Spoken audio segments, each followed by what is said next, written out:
कथन एवं निष्कर्ष, कथन एवं कार्यवाही, कथन एवं तर्क और कारण एवं प्रभाव। ठीक है, ये 5 चीजें। तो चलिए, आप लोग को शीट दी गई थी, पहले हम उसके आंसर बोलेंगे, उसके बाद आगे बढ़ेंगे।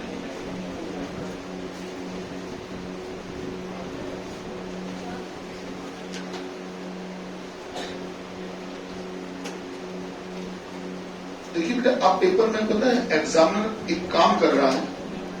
एग्जामिनर आपको ऐसा प्रश्न देगा जिसमें कि आपको लगेगा कि आंसर दोनों सही है या तीनों सही है और सही केवल एक होगा।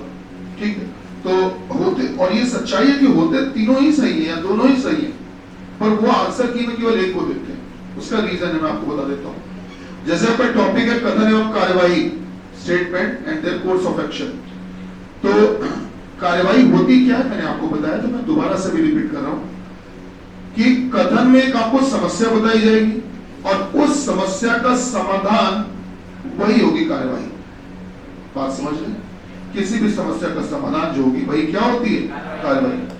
अच्छा, कार्यवाही इस हिसाब से करनी चाहिए कि जो समस्या है पहले तो वो सॉल्व हो जाए, प्लस साथ ही साथ कुछ ऐसा भी काम किया जाए जिससे उस जैसी समस्या जीवन में दोबारा ना आए। क्या मेरी बात समझ रहे? भाई अभी मान लीजिए कहीं पर पानी भर गया, तो अभी हमने उसको निकालने की व्यवस्था कर दी, क्या काम खत्म? नहीं सर, ये भी तो जानो कॉज क्या है कि वो पानी आया कहां से, वो भरा क्यों। तो अगर उस जड़ तक पहुंच जाओगे तो उसको अगर हमेशा के लिए सही कर दोगे तो जाहिर सी बात है ये समस्या दोबारा नहीं आएगी। समाधान ऐसा होना चाहिए। क्या मेरी बात समझ पा रहे हैं आप लोग? ठीक है, तो इससे जुड़े हुए प्रश्न पेपर में बहुत पूछे जाते हैं कि आपको कार्यवाही को देंगे और ऐसा लगेगा कि कार्यवाही सारी सही है, पर वो आंसर में केवल एक को ही टिक करवाएंगे। आइए देखते हैं, मैं कथन बोल रहा हूं, सुनिएगा, सुनिएगा, लिखिएगा नहीं। और ये कथन ओरिजिनल पेपर का पूछा गया कथन है बेटा, ठीक है, ओरिजिनल पेपर में पूछा गया था, ये वही कथन हम आपको बोल रहे हैं। आज से लगभग 3-4 साल पहले की घटना है। जम्मू एंड कश्मीर में बाढ़ आ गई थी। ठीक, जम्मू एंड कश्मीर में बाढ़ आ गई थी। झेलम नदी सुनी? हाँ, उफान पर थी और बाढ़ आ गई थी। तो उसी समय पेपर में क्वेश्चन भी आया था। जब देखिए एग्जामिनर करते क्या है, जो हमारी सराउंडिंग में घटनाएं घट रही हैं उन्हीं के आधार पर प्रश्न पूछ लेते हैं।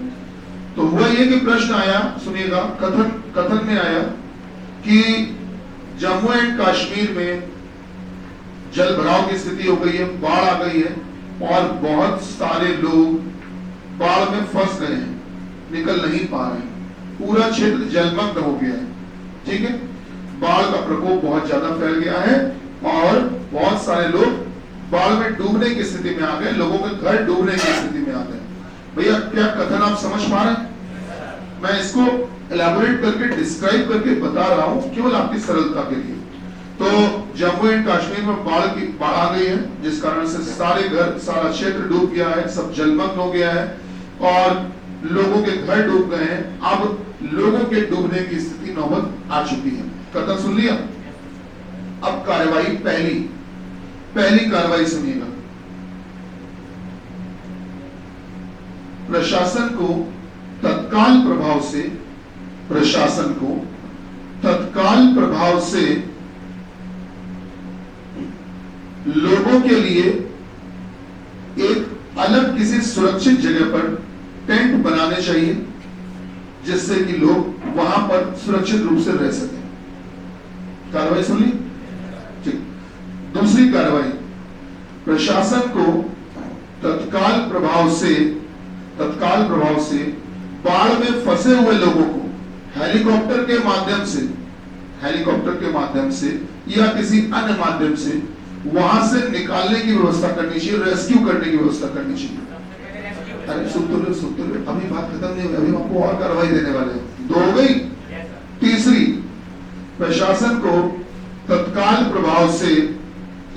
प्रभाव से हेलीकॉप्टर के माध्यम से वहां पर फंसे हुए लोगों को ऊपर से लंच पैकेट फिकवाने चाहिए या भिजवाने चाहिए। लंच पैकेट सुन लिया? वैसे तो तीनों ही उचित लग रही हैं, फिर भी अभी हम एक और बोलेंगे। आपको आंसर मिल चुका है? वैसे आपका मिल चुका है ना? प्रशासन को तत्काल प्रभाव से उस पूरे क्षेत्र की बिजली काट देनी चाहिए। बताए सर, कौन सा सर? कार्यवाही चारों से, लेकिन आंसर है चौथा, आंसर है चौथा, बिजली काटना। आपको पता है वहां पर जो त्रासदी आई है वो भूकंप नहीं है, बाढ़ है। And water is a good conductor of electricity. बताया गया वह जल जो है वो विद्युत का सुचालक होता है। पानी में करंट इधर फ्लो करो, आराम से उधर पहुंच जाता है। बताया ना, उसमें सेल्स कनेक्ट हो जाते हैं आपस में। तो भैया एक बात बताओ, तुम्हें लोगों को निकालना है, उनको अलग जगह टेंट में बसाना भी है, खाना भी प्रोवाइड करवाना है, ठीक है? ये सारे काम तभी कर पाओगे जब आप पहले बिजली काटो। शुरुआत यहीं से करनी पड़ेगी। मैं इसलिए कह रहा हूं क्योंकि बाढ़ की स्थिति है।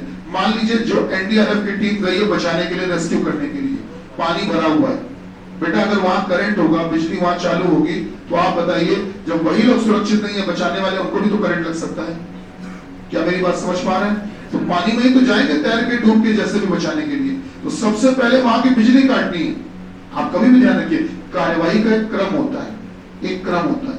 सबसे पहले बिजली काटो, उसके बाद लोगों को वहां से बाहर निकालो, उसके बाद में लोगों को अलग टेंट में बसाओ, भाई रहने की व्यवस्था, उसके बाद में खाना। ध्यान रखिए, इंसान को सबसे पहले बचा लो, खाना बाद में भी मिल जाएगा, 4 घंटे 10 घंटे 20 घंटे बाद चलेगा। क्या बात समझ रहे हैं? कि आदमी कहे नहीं खाना पहले दे तो निकाल बाद में लेना, ऐसा कभी नहीं होता सर। तो कार्रवाई जो होती है उसका एक सीक्वेंस होता है। आपको अपनी सूझबूझ से तय करना होगा कि कौन सी कार्रवाई सर हम पहले करें।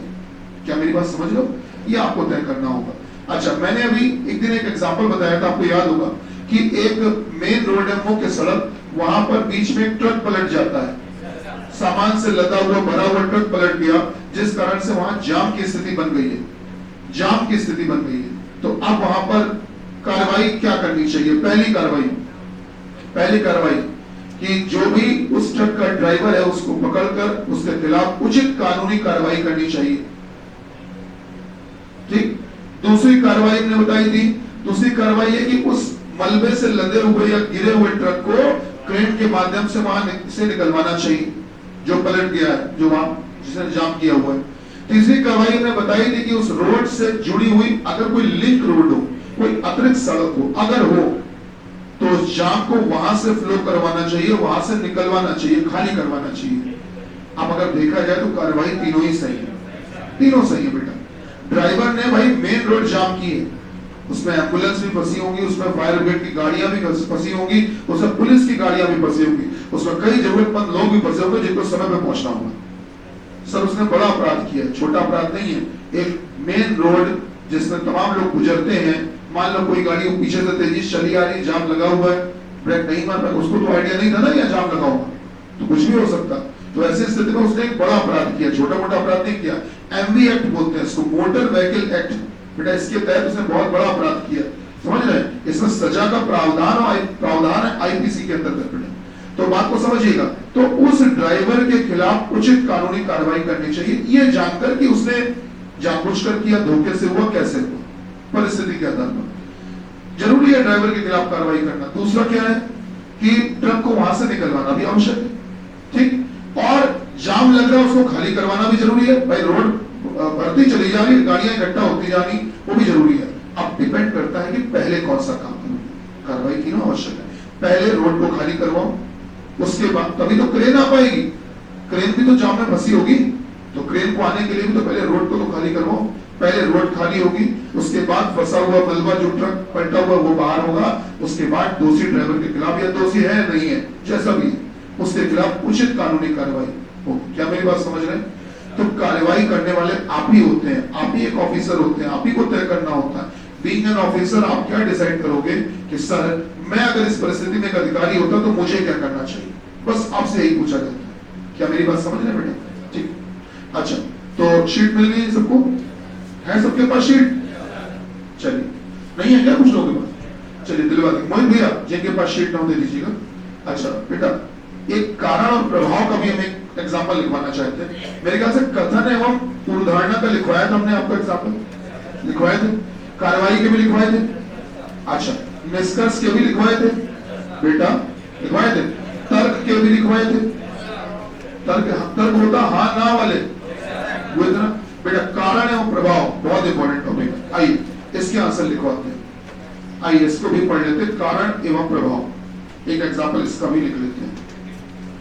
बोले सर बेटा आपने जिनके पास शीट ना हो भैया से ले लीजिए, जिनके पास नहीं हो ठीक है, जिनके पास भी शीट ना हो भैया से ले लीजिए। ठीक है, आप लोगों के पास सबके पास है इस समय? गुड, चलिए तो लिखिएगा सर, एक नंबर लिखिए फर्स्ट। कथन मदन कुछ नहीं लिखना है, बस एक नंबर डाल के लिखना है। नंबर एक फर्स्ट, एक नंबर डालकर लिखना है। बोले लिखिएगा, एक नंबर डालकर लिखिएगा। भारतीय क्रिकेट टीम, भारतीय क्रिकेट टीम, भारतीय क्रिकेट टीम, भारतीय cricket team Asia cup, Asia cup, Asia cup, Asia cup, Asia cup प्रतियोगिता, प्रतियोगिता, एशिया कप प्रतियोगिता, एशिया कप प्रतियोगिता से बाहर हो गई है, से बाहर हो गई है, से बाहर हो गई है। भैया लिखा से बाहर हो गई। अब दो नंबर लिखो बेटा, दो नंबर लिखो, सेकंड, सेकंड लिखो। भारतीय क्रिकेट टीम, भारतीय क्रिकेट टीम, भारतीय क्रिकेट टीम एशिया कप प्रतियोगिता, एशिया कप प्रतियोगिता, एशिया कप प्रतियोगिता के नॉकआउट मैच में, बेटा नॉकआउट हिंदी में चाहो तो लिख लो और या इंग्लिश में चाहो तो लिख लो। नॉकआउट मैच में, नॉकआउट मैच में हार गई थी, हार गई थी। चलिए ये दो आपको सेंटेंस दिए गए। अब ध्यान दीजिएगा, कारण एवं प्रभाव के क्वेश्चन पूछे कैसे जाते हैं। बेटा ये जो कारण एवं प्रभाव मैंने बोला है, इसको दो नाम से बुलाते हैं। एक तो होता है कारण एवं प्रभाव, और इसी को बुलाया जाता है बेटा कारण एवं परिणाम। कभी कभी आपको परिणाम लिख के मिल जाएगा, तो वो दोनों का मतलब एक ही होता है, ठीक है, चाहे प्रभाव कह लो चाहे परिणाम कह लो। ऑप्शंस क्या होते हैं वो सुनिए, इसमें करना क्या है, ऑप्शन क्या, दोनों बातें। तो पहले ऑप्शन बता देते हैं आपको। यदि आपको लगता है कि कथन एक, मैंने आपको जो कथन पहला बोला है बेटा, कथन एक कारण है, कारण है, कथन एक कारण है, और कथन दो, और कथन दो, कथन दो, कथन दो, इस तरह से लिखते हैं, कथन दो उसका परिणाम है या प्रभाव है, ठीक है, परिणाम कह लो चाहे प्रभाव कह लो, ठीक। ऑप्शन ए ये कह रहा है। बी आपसे कह रहा है बेटा कि जब कथन दो कारण है और कथन एक, कथन एक उसका परिणाम है। ये बेटा ऑप्शन बी, आप ऑप्शन नोट करते रहिएगा, ठीक है, परिणाम है। सी ऑप्शन हमसे कह रहा है कि कथन एक तथा कथन दो, तथा कथन दो,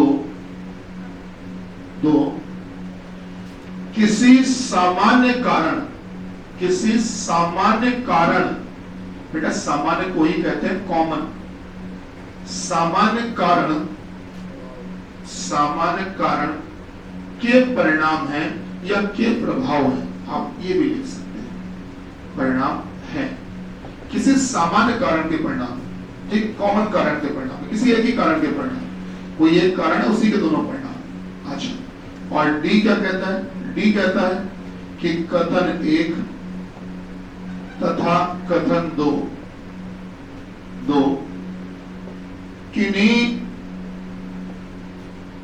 अलग अलग स्वतंत्र कारणों, अलग अलग स्वतंत्र कारणों, अलग अलग स्वतंत्र कारणों कारणों के परिणाम है, के परिणाम है। ये बेटा डी ऑप्शन कहता है। और ई आपसे क्या कह रहा है, ध्यान दीजिएगा। वैसे बैंकिंग में या कुछ अन्य जैसे डीएमआरसी का एग्जाम हो गया, बैंकिंग हो गया, इंश्योरेंस के एग्जाम हो गए, LIC, ADO, DO, AAO या कुछ और सीनियर एग्जाम है बेटा, कानपुर मेट्रो का एग्जाम आगे चल के होगा, इन सभी के लिए बेटा LMRC भी है। तो इन सब में तो आपको 5 ऑप्शंस मिलते हैं। बाकी आपकी जो पुलिस की परीक्षा यूपी SSC SSC इसमें आपको 4 ऑप्शंस मिलते हैं। तो फिलहाल मैं पहले 5 ऑप्शंस बता दे रहा हूं, पेपर में जो 4 आएंगे आप उन्हीं में टिक कर देना। ठीक, 5 ऑप्शन देखो बेटा। 5वां ऑप्शन है कि कथन 1 तथा कथन 2 दोनों ही स्वतंत्र कारण है। बेटा ये जो कारण है प्रभाव, इसी को इंग्लिश में कहते हैं कॉज एंड इफेक्ट। इसी को इंग्लिश में कहते हैं cause and effect. Cause and effect.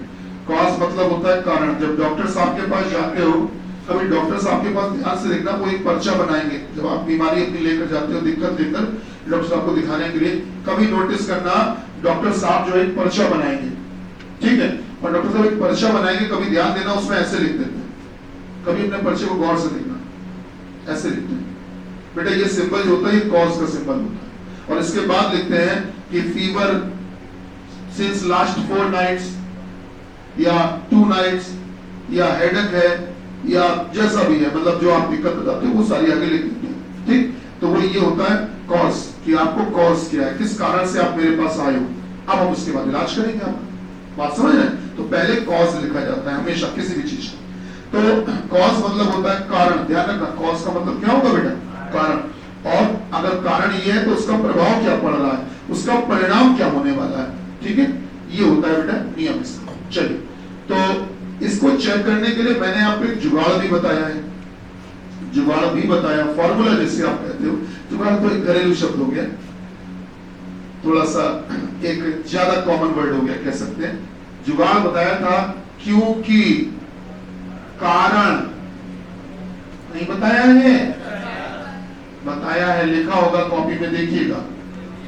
इसलिए प्रभाव या परिणाम, दोनों में से कुछ भी कह सकते हैं बेटा। ये एक फार्मूला होता है। इस पूरे फार्मूले में अगर मिलाकर चीज रखो, मिलाकर रख दो, और अगर रख देने से आपको लगता है कि गुरुजी रखा मिला के पढ़ा तो आपको ठीक लग रहा है, अगर ठीक लग रहा है तो फिर जय जय। अब रखने के लिए आपके पास हमेशा 2 चीजें होंगी, 2 वाक्य होंगे, 1 नंबर और 2 नंबर। आप उनमें से किसी को भी तुम कारण तय करो, किसी को भी परिणाम, वो तुम्हारी मर्जी है कि आप किसको कारण की जगह रखना चाहते हो और किसको परिणाम की जगह, वो आप रख लेना। आपको जिसको जहां रखकर पढ़ने में अच्छा लग रहा है या ओके लग रहा है, आप वही डन कर देना। ठीक है, पहले मैं आपको थोड़ी सी बात समझा देता हूं। आपने 2 नंबर वाले में बेटा, 2 नंबर वाले कथन में आपने ये लिखा है, जो 2 नंबर वाला कथन लिखा उसमें ये लिखा है कि भारतीय क्रिकेट टीम जो है वो एशिया कप प्रतियोगिता के नॉकआउट मैच में हार गई। नॉकआउट मैच का मतलब पहले वो बता देता हूं। नॉकआउट मैच का मतलब ये होता है, कोई भी, चाहे बॉक्सिंग हो, क्रिकेट हो, हॉकी, फुटबॉल, कोई भी दुनिया का खेल। नॉकआउट मैच का मतलब ये होता है कि इस मैच को हारोगे तो बाहर हो जाओगे। नॉक आउट, बात समझ रहे हैं? जैसे ही आप यहां पर हारे तुरंत आउट हो जाओगे, बाहर हो जाओगे, उसको बोलते हैं नॉकआउट मैच। तो बेटा होता है कुछ, जैसे कहीं कहीं किसी प्रतियोगिता में ये होता है कि एक ही मैच है, हार गए बाहर हो जाओगे, इसलिए सबे जीतने पड़ेंगे, ऐसे ही तो है। तो बेटा यहां पर क्या है कि भारतीय क्रिकेट टीम नॉकआउट मैच हार गई है, लिखा है ना, और ये लिखा होगा आपने। चलिए, अब 2 कथन है, 2 में से अब हमको अपने मन से रखना है कि सर किसी को कारण की जगह रखो और किसी को परिणाम की जगह रखो, मिला के पढ़ते हैं। कॉपी दीजिए। चलिए मैं पढ़कर सुनाता हूं, आप केवल सुनिएगा, ध्यान से सुनिएगा बेटा, सुनिएगा। अगर आपको सुनने में अच्छा लगे तो आपके तरफ से बढ़िया है। क्योंकि कहां चले गए, अच्छा, क्योंकि भारतीय क्रिकेट टीम एशिया कप प्रतियोगिता से बाहर हो गई है, इसलिए भारतीय क्रिकेट टीम एशिया कप प्रतियोगिता के नॉकआउट मैच में हार गई थी, बाहर हो गई है इसलिए हार गई थी। क्या ठीक लग रहा है? अब एक काम करते हैं, अब 2 नंबर वाला वाक्य हम पहले रखेंगे और 1 नंबर वाला बाद में रखेंगे। चलो, क्योंकि भारतीय क्रिकेट टीम एशिया कप प्रतियोगिता के नॉकआउट मैच में हार गई थी, इसलिए भारतीय क्रिकेट टीम एशिया कप प्रतियोगिता से बाहर हो गई। क्या बात सही है? यही आंसर। 2 नंबर वाला कारण और 1 नंबर वाला परिणाम। ध्यान से देखो कौन सा ऑप्शन है। कथन 2 कारण हो और कथन 1 उसका परिणाम हो। कथन 2 कारण हो और कथन 1 उसका परिणाम हो। ऑप्शन कौन सा? B, second. नहीं समझ में आया? आया? कितना सिंपल है, लगा दो आगे बी। ऑप्शन तो लिखे ना आपने, बी लिख दो आगे कि इसका आंसर है बी। भैया क्लियर हो पा रहा है? चलिए एक और लिख लेते हैं। देखो पहला कथन, मतलब इसमें दोनों ही कथन ही दिए जाते दरअसल। बोले सर? लिखिए, कथन लिखिएगा पहला कथन लिखिएगा।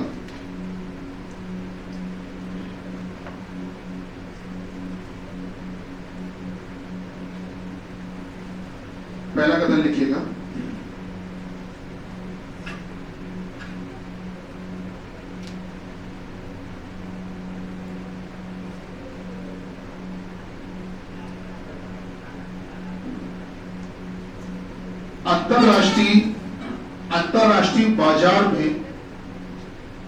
अंतरराष्ट्रीय बाजार में इंटरनेशनल मार्केट की बात हो रही है। अंतरराष्ट्रीय बाजार में कच्चे तेल की कीमत क्रूड ऑयल जिसे आप कहते हो, कच्चे तेल की कीमत में काफी बढ़ोतरी हो गई है। कच्चे तेल की कीमत में काफी बढ़ोतरी हो गई है। कच्चे तेल की कीमत में काफी बढ़ोतरी हो गई, मतलब समझ रहे हैं कि अंतरराष्ट्रीय मार्केट में कच्चे तेल की कीमत में काफी बढ़ोतरी हो गई। अच्छा, ये जो मैं बोल रहा हूं अभी आपसे, ये वाला जो मैंने कथन लिखवाया, दरअसल ये सच भी है, ये सच भी है।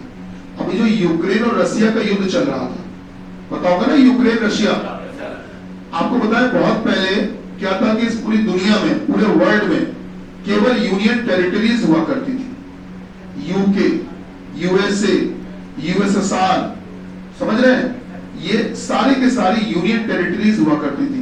यूनियन टेरिटरीज का मतलब होता क्या है कि भाई कहीं पर भी कोई भी एक बिहावान जंगल है, कोई वीरान जगह है जहां पर कोई नहीं रहता, वहां पर सबसे पहले एक परिवार जाके रहता है, फिर उन्हीं से और परिवार बढ़ता है तो और अन्य परिवार बसते हैं, तो सबके रूट तो वही है, तो वहीं से फिर आगे बढ़ते चले जाते हैं। फिर क्या होता है, एक समय के बाद जब वो और घर बस जाते हैं, कई परिवार और बन जाते हैं वहीं से, तो फिर जो और परिवार बनते जाते हैं वो ये कहते हैं ठीक है आप के माध्यम से हम यहाँ पर आए इस दुनिया में, ठीक है, लेकिन अब हम बड़े हो गए, अब हम सक्षम हो गए, अब हमको अलग रहना है जाके। अब जरूरी नहीं कि यही रहे आपके साथ, ऐसा घर परिवार में भी होता है बच्चों के साथ में कि माता पिता के साथ में रहते हैं, लेकिन एक समय के बाद में जब बच्चे बड़े हो जाते हैं, शादी हो जाती है उनकी, और सेटल्ड हो जाते हैं, या कह सकते हो सक्षम हो जाते हैं, तो वो अपना अलग कहीं गृहस्थी बसा लेते हैं जाके। तो होता क्या है कि एक जिसे कहते हैं यूनाइट फैमिली, या कह सकते हो एकल परिवार, या कह सकते हो जॉइंट फैमिली, उसमें बेटा हमेशा ध्यान रखना ताकत ज्यादा होती है। क्योंकि अगर सब लोग मिलकर 4 लोग घर में रह रहे हैं, सब परिवार एक साथ रह रहा है, खाना एक ही जगह बन रहा है, तो होता क्या, 2 रुपए आपने कमाए, एक आप कमाते हो, 3 रुपए आप कमाते हो, 3 रुपए हम कमाते हैं, मिलकर ज्यादा पैसे हो जाते हैं, तो सबका खर्च आराम से कंप्लीट हो जाता है। दुख सुख में एक साथ मिलकर चीजें आसानी से निपट जाती, पता भी नहीं चलती, ठीक है ना। आपको जो मैं कहानी बता रहा हूं, ये कहानी आप में से लगभग सबके घरों में, अभी कोविड-19 जो चल रहा था, कोरोना वायरस, उस बीच में सब क्या हुई थी, परिवार जो अलग अलग थे, तितर बितर थे, वो भी एक हो गए थे कि भाई कमाई सबकी रुक गई है, क्या किया जाए, तो एक काम करते हैं, मिलजुल के अब एक साथ काम करते हैं, जो भी जितने पास जितना पैसा है उसी से मिलजुल के काम चलाया जाए, गुजारा किया जाए, क्या करें बुरा समय। क्या बात समझ रहे बेटा, यही तरीका होता है। मुसीबत के समय ये एकता बहुत काम आती है और ये होनी भी चाहिए। तो हुआ ये कि पहले दुनिया में यूनियन टेरिटरीज हुआ करती थी, क्या हुआ कि यूनियन टेरिटरीज का मतलब होता है कि सारे देश मिलकर, मतलब एक अपना परिवार अलग बनाया हुआ, कई देशों ने मिलकर एक परिवार अलग बनाया हुआ। तो उसी तरह से एक यूनियन टेरिटरीज हुआ करती थी, उसका नाम था यूएसएसआर, यूनाइटेड सोवियत संघ रूस। ठीक है, और ये दुनिया की सबसे बड़ी ताकतवर और सबसे समृद्ध यूनियन टेरिटरीज हुआ करती थी। ये यूएसए भी इसके आगे कुछ नहीं था। बात समझ रहे हैं? आपने यूएई भी अभी सुनी होगी, सुना है ना, इसमें अरेबियन कंट्रीज आते हैं। ठीक, तो फिलहाल ये भी कुछ नहीं थे इसके आगे, यूएसएसआर के आगे। बहुत समृद्ध थी, बहुत विकसित थी, बहुत ज्यादा। तो हुआ ये कि जिसमें कि आपने सुना भी होगा, सबसे बड़ा देश रशिया है। ठीक है, लेकिन बाकी भी कई छोटे छोटे देश हुआ करते थे, जिसमें यूक्रेन भी एक देश है, उसी यूनियन टेरिटरीज का है। तो हुआ ये कि उसमें बहुत बड़ा यूएसएसआर हुआ करता था, उसमें से कई छोटे छोटे देशों ने कहा कि बस पापा हम बड़े हो गए, हमको जाने दो, अब हम अलग गृहस्थी बसाएंगे जाके। समझ रहे हैं? ये मैंने सेंटेंस मजाकिया तौर पर बोला, लेकिन आप मेरा मकसद समझ पा रहे होंगे जो मैं कहना चाह रहा हूँ, कि वो सब अलग अलग जाके अपनी सरकार बनाने लगे और उन्होंने कहा कि हम अपनी इकोनॉमी अलग चलाएंगे, आपसे मतलब नहीं। ठीक है, ठीक है, बड़े हो गए, अब तुम इस लायक हो गए, चलिए जाओ, कोई बात नहीं, सब अलग हो गए। अब रशिया के पास गिनती के 3 या 4 कंट्री साथ में रह गए, जिसमें से यूक्रेन भी है। अब यूक्रेन जो है, अब वो भी बड़ा है, काफी समय हो चुका है, सब अलग चले गए। यूक्रेन कह रहा है पापा हम भी जाना चाहते हैं, रशिया कह रहा है नहीं जाने देंगे, रशिया कह रहा है नहीं जाने देंगे।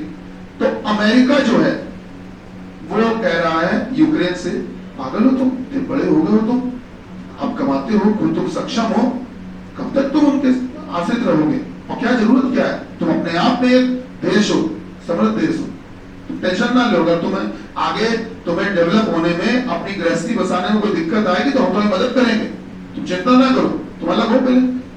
समझ रहे हो? ऐसे लोग भी समाज में होते हैं बेटा, समझ पा रहे हैं? आपने सुना भी होगा अमेरिका यूक्रेन की मदद कर रहा है, पता है कि नहीं? वो ऐसे कर रहा है, इसलिए कर रहा है कि भाई आप ये बताओ, अभी अमेरिका से टक्कर लेने वाला है कौन? रशिया। रशिया की छोटी छोटी जो शाखाएं हैं, ताकतें, उनको तोड़ो, काटो, कमजोर हो जाएगा, ऑटोमेटिक कमजोर हो जाएगा। किसी भी पिता को कमजोर करना, उसके पुत्रों को अलग कर दो, सच्चाई है, वही तो होता है। यही कूटनीति चली आ रही, जाने कहा कितने जमाने से, चाहे महाभारत का लो चाहे रामायण का लो, सभी से चली आ रही। तो फिर यूक्रेन को अलग किया जा रहा। अब रशिया क्या कह रहा है यूक्रेन से, मत अलग हो, बाद में पछताओगे, अभी साथ में ही रहो। पर यूक्रेन को समझ में नहीं आ रहा। पूरी दुनिया की सिंपैथी, हमारी भी सिंपैथी किसके साथ है? यूक्रेन के साथ। देखो रशिया इतना ताकतवर है, यूक्रेन पे हमला कर रहा है, बराबर कितने दिनों से कर रहा है। अब सबको खराब लग रहा है, लगना भी चाहिए, लेकिन आप उसके पीछे की जरा थीम भी तो समझो। यूक्रेन जो कर रहा है क्या वो सही है? तुम आराम से रह रहे हो, परिवार के साथ में रह रहे हो, दिक्कत क्या है? और तुम किसी के बहकावे में आके ऐसा कर रहे हो, ये गलत चीज है, समझे? तो ये पूरी घटना मैं सुना के दे रहा था। जब ये पूरी घटना घट रही है तो हमारा जो तेल आता था वो इन दोनों ही देशों के उस पार से आता था। अब जब यहाँ झगड़ा चल रहा है तो हमारे टैंकर जब आएंगे, कहेंगे भैया निकल रहे हैं, कहेंगे यहाँ लड़ाई चल रही, तुम्हें निकलना है, चलो भागो यहाँ से, अभी मर जाओगे, चलो भागो यहाँ से। इस कारण से तेल का जो एक्सपोर्ट है वो पूरी दुनिया में नहीं हो पा रहा, और कच्चे तेल की कीमत सच में बढ़ गई। ये जो मैं आपको बता रहा हूँ, ये वास्तविक घटना से जुड़ी हुई बात है, जो मैं आपको एग्जांपल लिखवा रहा हूँ। तो क्या लिखा आपने? पहला कदम पढ़िए बेटा, क्या लिखा?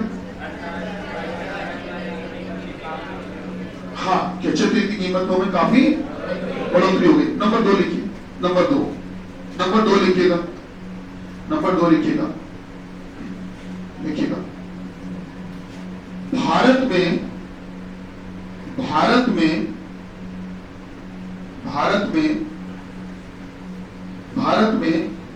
तेल की कीमतें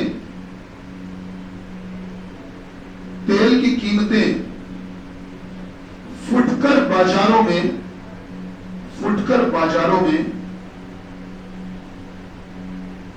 बढ़ गई हैं।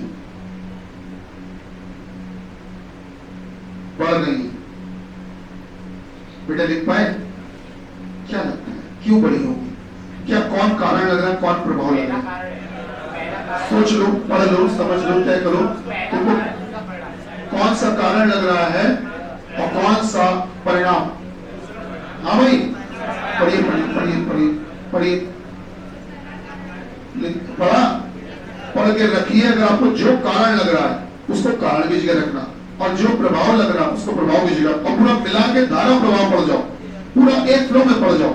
और पढ़ के अगर तुम्हें अच्छा लगे तो बस ओके, अब तय करो कौन कारण कौन प्रभाव।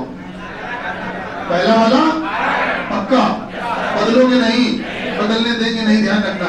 पहला कारण, दूसरा यही सही, शाबाश। चलिए पढ़ के सुना देते हैं, पढ़ के सुना देते हैं, पढ़ के सुना देते हैं, ध्यान दीजिएगा। पहला वाला कारण बोल रहे हो, पहला ठीक, क्योंकि अंतरराष्ट्रीय बाजार में कच्चे तेल की कीमत में काफी बढ़ोतरी हो गई है। अंतरराष्ट्रीय बाजार में, पूरी दुनिया के मार्केट में काफी बढ़ोतरी हो गई, इसलिए भारत में तेल की कीमतें फुटकर बाजारों में बढ़ गई। तो सही बात है, अंतरराष्ट्रीय बाजार में जब कच्चा तेल महंगा आ रहा है तो यहाँ पर फुटकर में बिकेगा भी तो महंगाई। क्या बात सही है? बिल्कुल सही। तो बेटा ऑप्शन तो बताओ कौन सा लगा रहे हो? ऑप्शन, ऑप्शन पहला कथन एक कारण है और कथन दो उसका परिणाम है। क्या बात से सहमत है? बढ़िया, लिख दो आगे ए। तो कारण प्रभाव आपको चेक करना आया। अब हम ये चाहते हैं कि हम एक कोई एग्जांपल और आपको करवा दें जल्दी से, जो कि जैसे सी नंबर ऑप्शन है या डी नंबर है, इनमें से किसी का, तो इनका भी थोड़ा सा अनुभव मिल जाए। अब स्वाद आपके अनुसार, सी वाला कि डी वाला, जो आप कहते हो उसका बोल दे, स्वाद आपके अनुसार। सी वाले हाथ उठा, जिनको लगता है कि सी का बोल दीजिए सर। एक क्वेश्चन, जिनको लगता है सी का बोल दे, अच्छा जिनको लगता है डी का बोल दे, बाकी कुछ नहीं लगता है, पहले डी का ही बोल देते हैं, डी का ही बोल देते हैं। आइए, डी में बोला क्या गया? कथन एक तथा कथन दो किन्हीं अलग अलग कारणों के परिणाम है। यही है, लिखिए, लिखिएगा। नंबर एक, नंबर एक, विराट कोहली को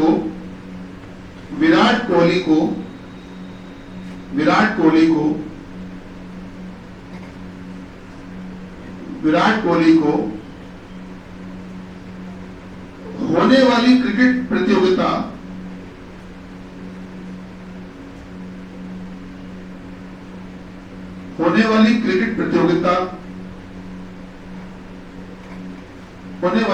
प्रतियोगिता में टीम से बाहर कर दिया गया। बेटा कोई दिल पे ना लेना, अगर किसी का फेवरेट प्लेयर है तो ठीक है, एकदम से गुस्सा आ जाओ, आवेश में आ जाओ, लिख लो जस्ट एन एग्जांपल। आप लिख रहे हो विराट कोहली को होने वाली क्रिकेट प्रतियोगिता में टीम से बाहर कर दिया गया, लिख लिया। नंबर दो लिखो, रणबीर कपूर और आलिया भट्ट, नाम सुना है? अच्छा, रणबीर कपूर और आलिया भट्ट, रणबीर कपूर और आलिया भट्ट को काशी विश्वनाथ मंदिर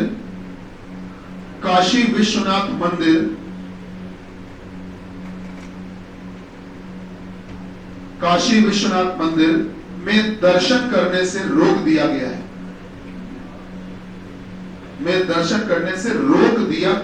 बस कितना लिखो। आपको पता है ये भी सच्ची घटना है, अभी कुछ दिनों पहले ही घटना है। हाँ, लिख लिया कि रणबीर कपूर और आलिया भट्ट दोनों को काशी विश्वनाथ टेम्पल में दर्शन करने से रोक दिया गया, लिख लिया। अच्छा, अब हमको बता दो, क्या जैसे विराट कोहली को टीम से बाहर किया, इसके पीछे भी कुछ कारण रहा होगा? उनकी फॉर्म खराब होगी, या उनकी तबीयत नहीं सही होगी, या वो फिजिकली अनफिट होंगे, कुछ भी हो सकता है। क्या किसी कारण से ये प्रभाव पड़ा होगा कि उनको बाहर करना पड़ा? अच्छा ठीक, एक ये प्रभाव अलग हो गया। दूसरा मैंने क्या बोला, रणबीर और आलिया भट्ट को हमने मतलब विश्वनाथ मंदिर में दर्शन करने से रोक दिया गया। ऐसे तो नहीं रोका होगा, कुछ तो कारण रहा होगा। उसके पीछे भी क्या वही कारण होगा जो विराट कोहली वाला था? तो जिस कारण से विराट कोहली को टीम से बाहर किया, उसी कारण से उनको दर्शन करने से रोका, ऐसा तो नहीं होगा। दोनों के पीछे कारण होगा। विराट कोहली का कारण क्या होगा कि खेल नहीं पा रहे होंगे, या फॉर्म खराब होगी या मेडिकली अनफिट होंगे, ठीक है।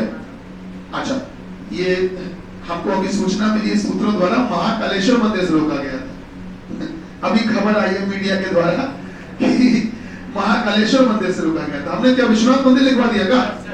चलो हर महादेव, ठीक है, वही कोई बात नहीं, काम चला लेते हैं। देखा मीडिया से कितना फायदा होता है। तो एनीवे, तो मेरा कहने का मतलब यह है कि विराट कोहली जी को अगर टीम से बाहर किया गया तो उसके पीछे कुछ अलग कारण होगा, विराट कोहली की फिटनेस या कुछ और अगर इन दोनों को अगर दर्शन करने से रोका गया है तो इसके पीछे भी कारण है। मैं उसको डिस्कस नहीं करना चाहता हूँ। बीफ वगैरह उन्होंने एक स्टेटमेंट दिया था बहुत पहले बीफ खाने को लेकर, वो इसी वजह से जहां तक मुझे सुनने में मिला है सूत्र ऐसा बताते हैं, ठीक है ना, क्योंकि मामला यूट्यूब पे चल रहा है तो बहुत चीजें खुल के बोल नहीं सकते, ठीक है। बाकी जो भी कारण मुझे विशेष नहीं पता, इतना पता है कि ठीक है रोका गया था दर्शन करने से। क्या दोनों अलग अलग कारणों के परिणाम होंगे? लगा दो ऑप्शन नंबर कौन सा? डी। क्या बात समझ में आई भैया? लिख पाए? ठीक, तो चलिए अब हम शीट के आंसर बोल देते हैं। भैया शीट के आंसर बोले? चलिए ठीक करिए बेटा, शीट सभी के पास है। अगर आप में से कोई भूल आया है घर पर तो भी आप दोबारा ले लीजिए भैया से शीट। अगर रूम पर भूला हो प्लीज तब भी दोबारा ले लीजिए। अब चाहते हैं शीट सबके पास होनी चाहिए इस समय, है सबके पास? भैया शुरू करें? चलिए स्टार्ट करते हैं बेटे। क्वेश्चन नंबर 1 का पहला, क्वेश्चन नंबर 2 का दूसरा, लगाया बेटा? 1 का पहला, जल्दी दीदी जी साथ में चलो। क्वेश्चन नंबर 1 का पहला, 2 का दूसरा, 3 का तीसरा, 4 का पहला, 5 का चौथा, 6 का तीसरा, 7 का तीसरा, 8 का पहला, 9 का पहला, 10 का पहला, बेटा 11 में सुनो सुनो सुनो सुनो सुनो सुनो 11 में आपको सुन तो लो प्लीज, अभी पढ़ना पलटना नहीं। 11 में आपको 2 निष्कर्ष दिए बेटा, उन दोनों निष्कर्षों के बीच में आप छोटा सा लिख लो या आइदर और। बेटा या क्यों लिख पाओगे? बस छोटा सा या लिख लो, इसका मतलब समझ पाए? या तो पहला या दूसरा, आइदर और लगेगा इसमें। अब चूंकि ऑप्शन दिया नहीं था इसलिए हमको लिखवाना पड़ा। चलिए पन्ना पलटिए। क्वेश्चन नंबर 12 का दूसरा, 13 का तीसरा, 14 का चौथा, 15 का पहला, 16 का पहला, 17 का चौथा। बेटा टिक कर पाए? अच्छा 18 के आगे लिख लो ए, 18 के आगे ए लिख लो। ए लिख पा रहे हो कि नहीं? 18 के आगे ए लिख पाए? अच्छा इस ए का मतलब तो ऊपर से देख लोगे ना, ऊपर ऑप्शन दे दिए गए ABCD, तो 18 के आगे ए लिख लो। बेटा 19 के आगे लिख लो बी फॉर बॉल, बी का मतलब ऊपर से देख लोगे सर। 20 के आगे लिखो ए, 21 के आगे लिखो बेटा ई लिख पाए? ठीक है, और 22 का आंसर टिक करो चौथा।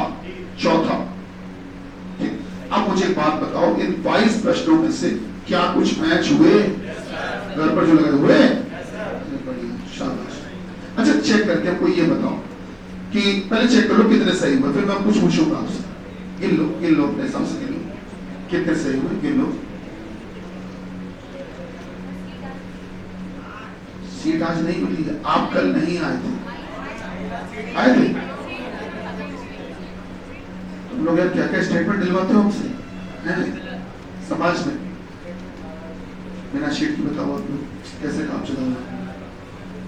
कोई बात नहीं, किसको आज शीट मिली है तो फिर घर पे लगी नहीं। मैं कोई बात नहीं, हाँ काउंट हो गए। 22 में 22 किसके? 21, 20, 19, 18, कितने? शाबाश, कितने? एक्सीलेंट, बहुत बढ़िया। लॉजिकल रीजनिंग में 22 में 18 बहुत बड़ी बात है, मैं बार बार रिपीट कर रहा हूं इस बात को, बहुत बड़ी बात है, बहुत अप्रिशिएबल है। 18 के बाद 17, 16, 15, कितने? 15, शाबाश, बहुत बढ़िया। 14, गुड, बहुत बढ़िया, एक्सीलेंट। 13, तुम लोगों ने हाथ नहीं उठाया अभी तक एक में भी। 12, सही दिशा में जा रहा हो। शुरुआत भी अच्छी है, ऐसा नहीं है कि 12 कोई कम है बेटा। 11 11 10 10 10 10 9 और 8। ठीक है, बढ़िया। मेरे ख्याल से कई लोगों ने या कुछ लोगों ने आप में से लगाया भी नहीं होगा घर पे, या नहीं लगा होगा, या शीट भी नहीं मिली होगी, कोई विषय बड़ी बात नहीं। लेकिन अगर हम 50% तक या 10 या 11 क्वेश्चन तक सही कर रहे हो तो पहले अटेम्प्ट में लॉजिकल रीजनिंग में इतने ज्यादा सही होना, विश्वास मानिए, हम काफी समय से पढ़ा रहे हैं, अपने अनुभव के आधार पर कह रहे हैं, बहुत बड़ी बात है, सीरियसली बता रहे हैं। और खास बात क्या है, आपने जो प्रश्न लगाया आपने गौर किया? कोई अभी हाल ही में 2018 के लोको पायलट में एलपी में आया, कोई ऐसा प्रश्न जो यूपी पुलिस में आया हाल ही में 2018 में? सारे के सारे प्रश्न ऐसे हैं जो पिछले अभी 3-4 साल की पहले की परीक्षाओं में पूछे गए।